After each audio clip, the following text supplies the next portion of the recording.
నమస్కారం గురువు గారు. శ్రీమాత్రే నమః. రాబోతున్న గురుమౌఢ్యమి, శుక్రమౌఢ్యమి ఏ రాశి వారిని ఎలా ప్రభావితం చేయబోతుంది? తప్పకుండా అమ్మా. ఫస్ట్ ఆఫ్ ఆల్ ఏంటంటే మౌఢ్యమి అని చెప్పి చూసుకున్నట్లయితే దాన్ని శుక్రుడు, గురువు, శుభగ్రహాలు. ఈ శుక్ర గురువులు కనుక రవికి కక్షలో కనుక కొంచెం దగ్గరగా వెళ్ళినట్లయితే దాన్ని మౌఢ్యమి అంటారు. ఓకే, ఆ మౌఢ్యమి అప్పుడప్పుడు ఏర్పడుతూ ఉంటుంది. ఆ సమయాల్లో ఈ శుక్రుడు, గురువు రెండు కూడా శుభగ్రహాలైనందుకు ఈ శుభగ్రహాల యొక్క దృష్టి కనుక భూమి మీద సరిగ్గా లేనప్పుడు శుభకార్యాలు ఏవి కూడా ప్రారంభించరు. ఈ శుభకార్యాలతో పాటు మీరు అన్నట్టుగా ఒక్కొక్క రాశి నుంచి తీసుకుంటే లేదా ఒక్కొక్క లగ్నం నుంచి తీసుకుంటే ఒక్కొక్క లగ్నానికి ఒక్కొక్క రాశికి ఒక్కొక్క సంబంధించిన విషయంలో స్ట్రక్ అవ్వడము, ఆగడాలు జరుగుతుంటాయి దాని యొక్క భావాన్ని బట్టి. కాబట్టి ఒక్కొక్క దానికి ఒక్కొక్క పరిహారం ఉంటుంది. దానికి సంబంధించినటువంటిది ఒక్కొక్క కొన్ని విషయాలు జాగ్రత్త తీసుకోవాల్సిన అంశం ఉంటుంది. ఇప్పుడు మీన రాశి వారికి ఎలా ఉండబోతుంది గురువు గారు? తప్పకుండా అమ్మ. మీనం వారికి కనుక చూసుకుంటే లగ్న దశమాధిపతి అవుతాడు గురువు, అంటే ఆ జీవుడి యొక్క ఉద్యోగము. అలాగే శుక్రుడు 3-8 అధిపతి అవుతాడు. 3-8 అంటే సిబ్లింగ్స్ కారకుడు. సిబ్లింగ్స్ నుంచి వచ్చేటువంటి గొడవలు ఇవన్నీ తీసుకోవాలి మనం, లేదా సడన్ ఇన్సిడెంట్స్ని మనం తీసుకుంటాం. అయితే మీనలగ్నం ఆర్ మీన రాశి, ముఖ్యంగా మీనలగ్నం వారికి వీళ్ళు ఏంటంటే తండ్రి యొక్క కర్మకి సంబంధంగా పుడతారంటే అలాగా తండ్రితో వీళ్ళకి ఏదో ఎమోషన్ ఉంటుంది. అలా అంటే తండ్రి కొన్ని బాధ్యతలు చేయాల్సిన ఇంటికి అతను చేయలేక ఇతను తండ్రి బాధ్యతలు నెత్తి మీద వేసుకోవడం కానీ, లేదా తండ్రి ఇతనికి ఎంత సపోర్ట్ చేస్తున్నా కానీ తండ్రితో ఇతను సరిగా ఉండలేకపోవడం కానీ, అంటే తండ్రి బాధపడడం కానీ లేదా ఈ అబ్బాయి బాధపడడం కానీ తండ్రి వల్ల, లేకపోతే కొంత రుణపడి ఉండడం, బాగా కలిసి రావడం కానీ తండ్రితో, ఇవి ఖచ్చితంగా తండ్రి యొక్క పాత్ర మీన లగ్నం వరకు ఉంటుంది. అయితే ఇక్కడ మనం గురు శుక్ర మౌఢ్యముల గురించి మాట్లాడుకుంటున్నాం కాబట్టి ఈ 6th లార్డ్ అంటే అప్పులకి కారకుడు ఎవరైతే ఉన్నారో 6వ అధిపతి, అండ్ శత్రుత్వాలకు కారకుడు, రుణ రోగ శత్రుత్వాలకు కారకుడు. కాబట్టి ఓవర్ హీట్ వల్ల ఒక్కోసారి జ్వరం, అతి జ్వరాలు వస్తూ ఉండడం వల్ల వీళ్ళకి ఉద్యోగ సంబంధించిన విషయంలో మాటికి మానేయడం వల్ల ఇబ్బంది వస్తూ ఉంటుంది. లేదా ఒక్కొక్కసారి ఏమవుతుందంటే ఎవరో బాస్ మారుతారు, అమ్మో ఆ బాసు నేను వెళ్ళలేకపోతున్నాను, అనవసరం భయాలు పెట్టుకుంటూ ఉంటారు, అనవసరం శత్రుత్వాలు పెట్టుకుంటూ ఉంటారు. అంటే బాస్తో వచ్చేటువంటి శత్రుత్వం వల్ల మీ ఉద్యోగానికి ఇబ్బంది ఉంటుంది మీన లగ్నం వారికి. ఇది ప్రధానంగా గుర్తుపెట్టుకోవాలి. అదేవిధంగా శుక్రుడు 3-8 అధిపతి అయ్యాడు.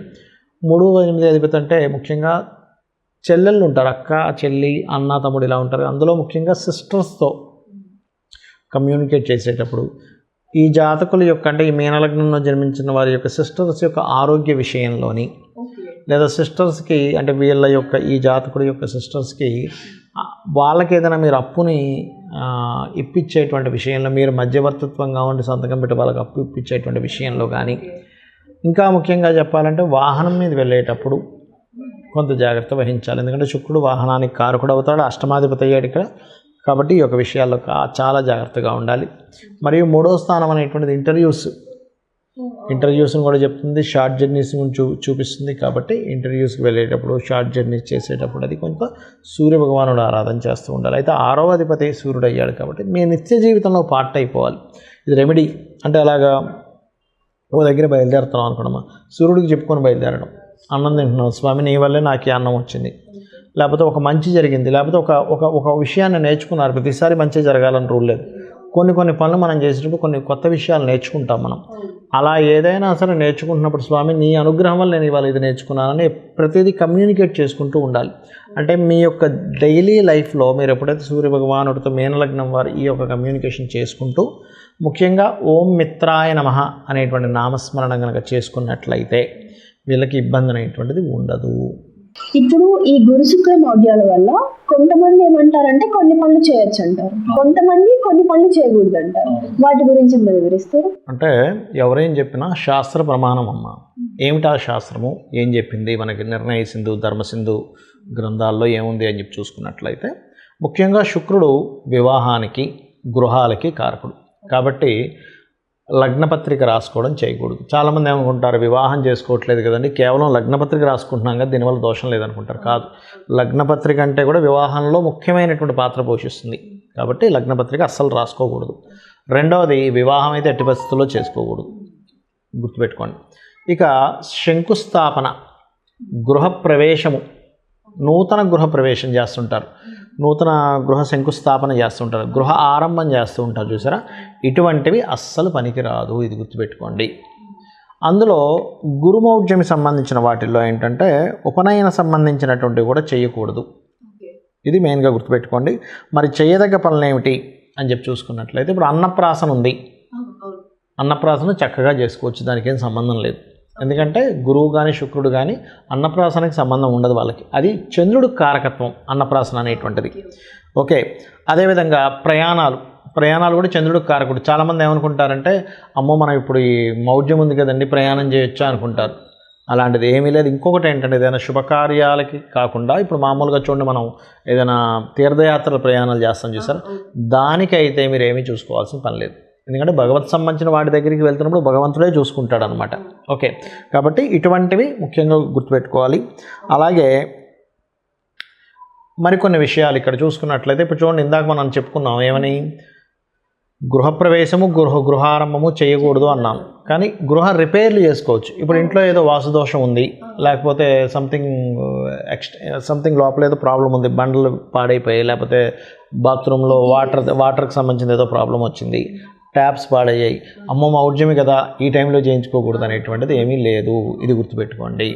ఓకే, అదేవిధంగా మరికొన్ని విషయాలు కనుక చూసుకున్నట్లయితే ఇక్కడ ఆరంభం చేయకూడదు అన్నారు కదా, భూములు కొనొచ్చా లేదా అనేటువంటి సందేహం వస్తుంది కొంతమందికి. భూములు కొనడము చేయవచ్చు, అమ్మడము చేయవచ్చు, తప్పులేదు. ఎందుకంటే భూమికి కారకుడు శుక్రుడు కాదు, గృహానికి శుక్రుడు. భూమికి కారకుడు బుధుడు కుజుడు అవుతారు, అంటే పొలాలు గట్రా వాటికి బుధుడు అవుతాడు. అదేవిధంగా ఈ యొక్క ల్యాండ్స్కి కారకుడు కుజుడు అవుతాడమ్మా. కాబట్టి కుజుడు ఎక్కడ అవ్వట్లేదు కదా, ఎప్పుడు మీరు కొనకూడదు అమ్మకూడదు ఎప్పుడు చేయకూడదు, కుజుడు కంబస్ట్ అవుతాడు ఒక్కోసారి, అలాంటప్పుడు చేయకూడదు. ఓకే, అది గుర్తుపెట్టుకోండి. అలాగే మరొకటి ఏంటంటే ఇంకొంతమంది నేనంటే హాస్యాస్పదంగా ఉంటుంటుంది, ఉద్యోగంలో జాయిన్ అవ్వచ్చండి అని అడుగుతుంటారు మౌఢ్యంలో. ఉద్యోగానికి సంబంధం లేదు, చక్కగా ఉద్యోగం మారాలనుకుంటే మారచ్చు, కొత్త ఉద్యోగంలో జాయిన్ అవ్వచ్చు.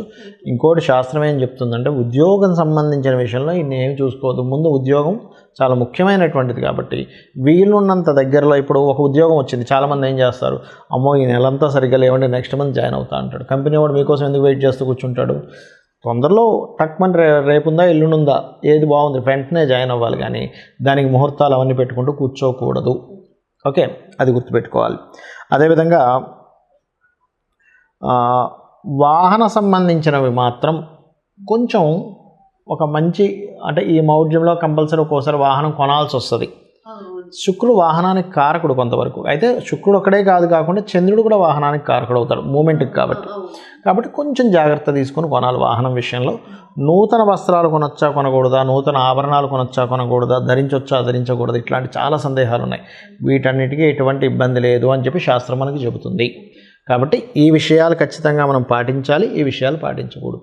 కానీ ఒక్కొక్కసారి ఎలా ఉంటుందంటే ఖచ్చితంగా చేయాలండి.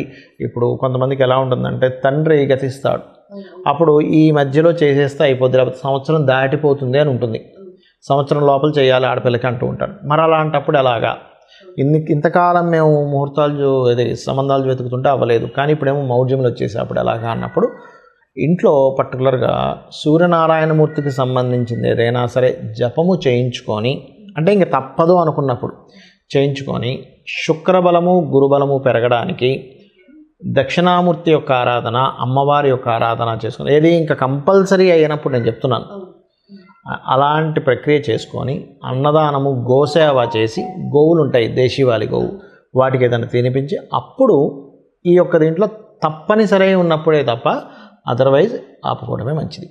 థ్యాంక్ యూ సో మచ్ గురువు గారు, మాకు తెలియని చాలా విషయాలు మీరు మాకు అందజేశారు. ఎలాంటి పనులు చేయొచ్చో ఎలాంటి పనులు చేయకూడదో మీరు చాలా చక్కగా వివరించారు. మరియు ఎలాంటి రాసుల వారికి ఎలాంటి ప్రభావాలు ఉన్నాయో కూడా చాలా బాగా వివరించారు. Thank you so much. మీరందరూ ఇలాంటి విషయాన్ని తెలుసుకున్నారు కాబట్టి మళ్ళీ నెక్స్ట్ ఎపిసోడ్తో కలుద్దాం. నమస్కారం. శ్రీమాత్రే నమః.